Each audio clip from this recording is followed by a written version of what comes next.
frente de mi casa había un cerro gigante, que alguna vez lo subimos con mi papá también, los tres. Y me acuerdo que cuando llegamos arriba a la cima, mi papá se sacó el polo, lo colgó y lo dejó como un logro de la familia, ¿no?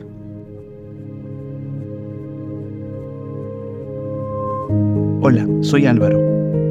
Creé Sentido hace varios años con una meta importante: de ayudar a la prevención del suicidio en nuestro país, de ayudar a las personas que sufren, que piensan en hacerlo o quienes han tenido una pérdida por esta razón. Hemos avanzado mucho en estos años, tratando de llegar a todas las personas que sea posible, pero este es un problema grande y para poder ofrecer ayuda necesitamos ayuda.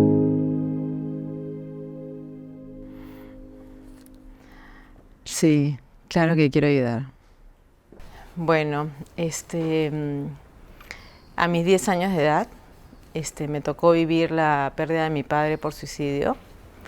En ese momento yo tenía 3 hermanos, uno de 13 años, un hombre, una mujer de 14 y un hermano menor de 10 meses.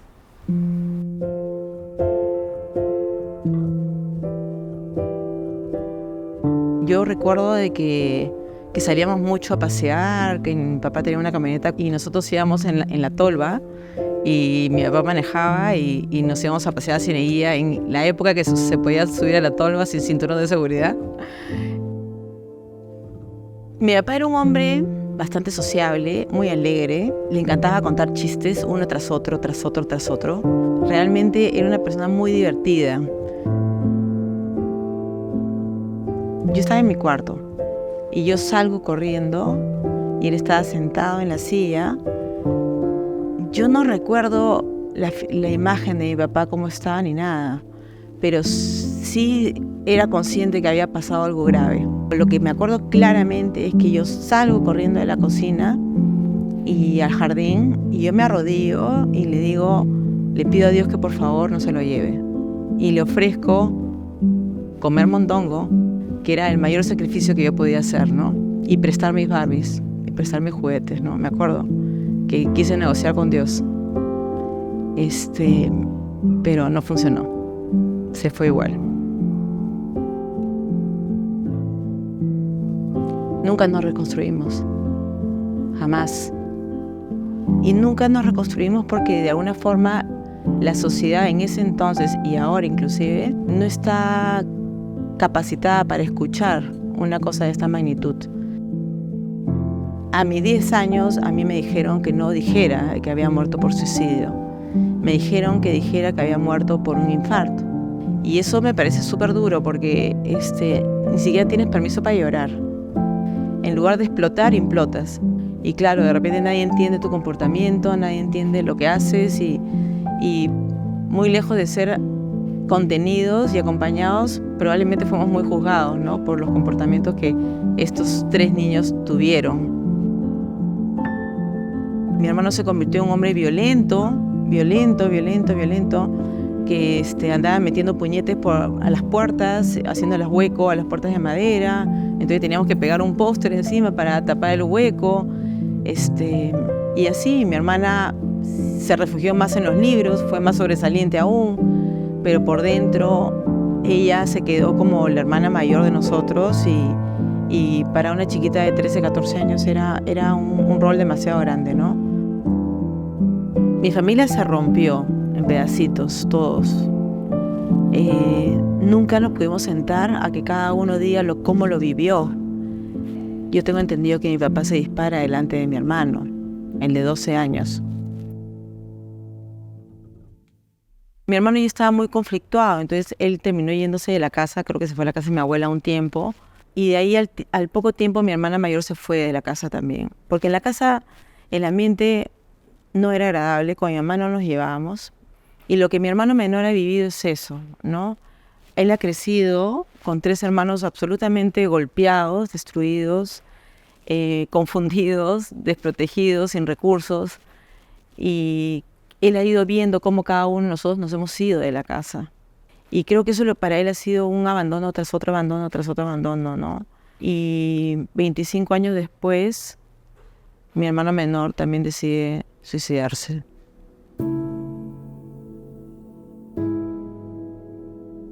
César Augusto para mí fue como un hijo. Él fue la única luz que había en mi vida en ese momento. Me encantaba estar con él, me encantaba regresar al colegio y jugar con él. Era lo que me provocaba hacer, siempre estar con él. Porque él era tan ajeno a lo que había pasado, ¿no? Él seguía sonriendo, seguía siendo ese niño inocente, precioso, ¿no? Que no tenía idea de lo que había pasado, no tenía idea. Él estaba ajeno de repente al suicidio de mi papá, pero no estuvo ajeno a las consecuencias del suicidio. Él creció, es como que hubiera habido una guerra y él creció en la posguerra. Todas estas personitas derribadas y fragmentadas, ¿no? Por el acontecimiento, que nosotros sí éramos conscientes de eso, pero él no. No sé, como que él no tenía un referente, ¿no? Todos estábamos muy inestables emocionalmente. Todos queríamos irnos de la casa y mi hermana se fue, mi hermano se fue, yo me fui a los 23 años. Me fui de la casa y uno de los eventos que hasta ahorita me duele, porque yo era muy cercana a mi hermano menor, muy cercana, y cuando yo voy a mi casa a recoger mi televisor, mi ropa, mi hermano menor de 13 años sale hasta la puerta y me dice: Male, por favor, no te vayas. Y yo le dije: me tengo que ir. Y me fui. Yo me fui a los 23 y hasta los 43 yo no tenía vínculo con mi mamá. Yo había decidido irme a trabajar afuera del Perú, a Estados Unidos, y una semana antes de que yo me vaya, me llama el hermano de mi mamá a decirme que César Augusto parecía que se había suicidado o que había tenido un accidente. Así me dijeron: César Augusto tenía un accidente. Entonces yo voy hasta la casa de mi mamá y ahí es donde me entero de que en realidad ya se había suicidado y que estaba muerto, ¿no? Voy al cuarto, que era mi cuarto, mi hermano se mudó a mi cuarto, que tenía un baño y él estaba en el baño. Cuando entro al cuarto, él estaba escuchando la canción de Enya, una canción muy linda de Enya, y él entró hasta el baño y estaba echadito en el piso, ya estaba muerto.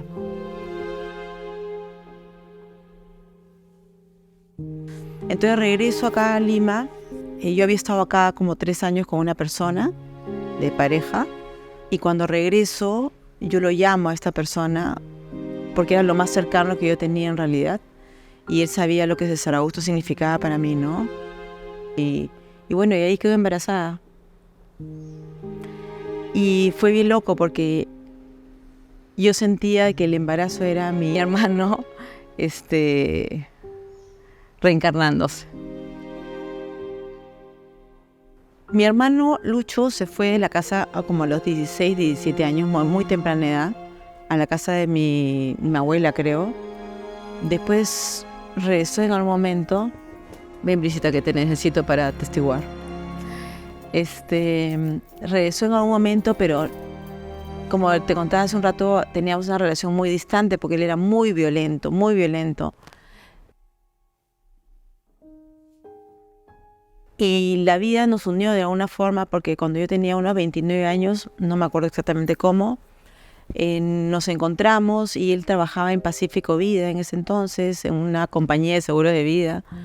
Y él me dijo que él estaba siendo capacitador de seguros de vida y me dijo que yo sería una gran asesora de seguros de vida por la experiencia que habíamos tenido de no tener un seguro, ¿no? A la hora que mi papá muere. Pero yo lo veía diferente a él. Él se había metido al cristianismo, ¿no? Lo veía mucho más calmado, era otra persona. Y me di la oportunidad de conocerlo, ¿no? Después de 10 años de no verlo, más o menos. Cuando yo entro a trabajar con mi hermano, él se paró al frente y todo el mundo sabía que éramos hermanos. Primero que físicamente somos iguales, muy parecidos. Pero él dice... Y él encima estaba muy contento de que yo estuviera trabajando ahí y dice: delante de 50 personas que estaban en la formación, dijo: mi papá se ha suicidado y por eso yo trabajo ahora en seguros de vida. En ese momento yo no había hablado jamás del suicidio, pero en mi corazón empezó a latir de tal forma, se me hizo un nudo en la garganta, tuve que salir del salón, me metí al baño y empecé a llorar y a llorar y a llorar, porque él había revelado el secreto mejor guardado por mí. Y él lo había puesto en evidencia. Y después él me busca y yo le dije: ¿cómo te atreves a decir algo tan nuestro, ¿no? Delante de tanta gente. Y él en ese momento me dice: es que tú no lo has superado. Y yo le dije, en ese momento no lo entendí. Simplemente me enojé por haber sido infidente desde mi punto de vista de ese entonces, ¿no? Pero después me di cuenta con los años que efectivamente yo no había superado nada, no había hablado nada. ¿Qué voy a superar si no lo hablo?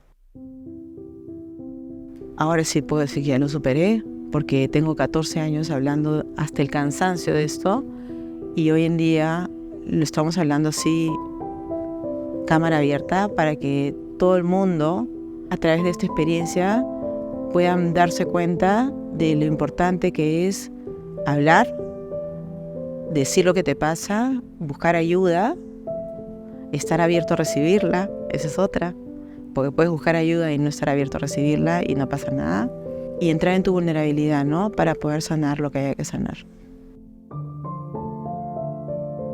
Y nuestra relación se estrecha mucho más a raíz de que yo tengo un hijo que tenía 1 año y medio menos que su hijo menor, ¿no? Entonces fue lindo porque los primos empezaron a crecer juntos. Creo que fue la primera vez que hemos tenido como una familia realmente, ¿no?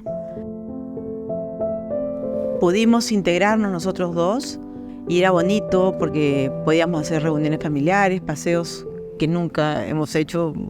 Y mi hijo lo quería mucho porque Lucho era un hombre muy creativo, ¿no? Muy aventurero. Nos llevaba a hacer tiro al blanco, componía canciones, le enseñaba a mi hijo el motor de una moto, le encantaba montar moto, le gustaba toda la mecánica, cosas que el papá de mi hijo es un señor de saco y corbata, es un abogado que jamás va a meter la mano al motor. Entonces mi hermano era como que le daba otras experiencias que solo él le podía dar, ¿no?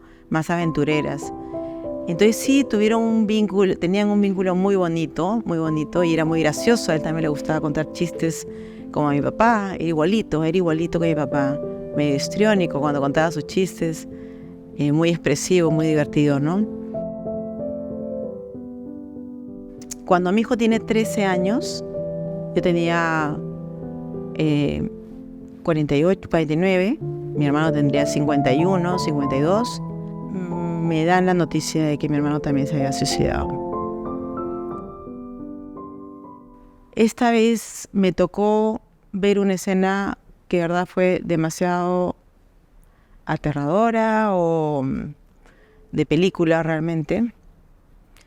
Y fui a su casa y me tocó ver a mi hermano literalmente suspendido en una soga.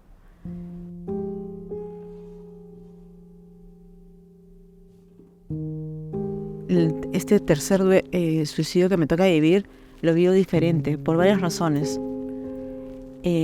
La principal es porque yo tenía un hijo de 13 años que quería a su tío. Y era la primera vez que a él le tocaba vivir esta experiencia que él me había escuchado contársela, ¿no? Mi hijo sabe todo, todo. Yo no le voy a guardar ningún secreto.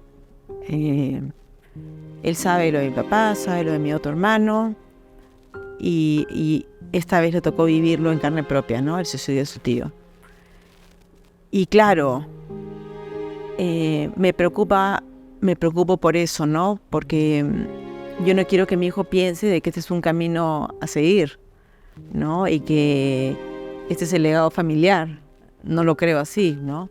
Pero me tengo que asegurar que mi hijo no lo crea así.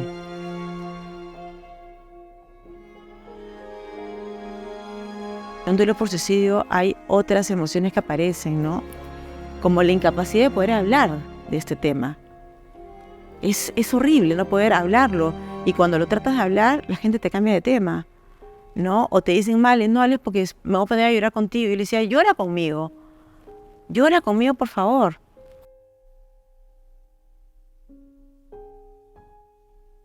Si es que estás en algún momento complicado, difícil, donde de repente crees que no hay solución, que tú no ves la solución, porque solución probablemente sí puede haber, pero tú no la estás viendo.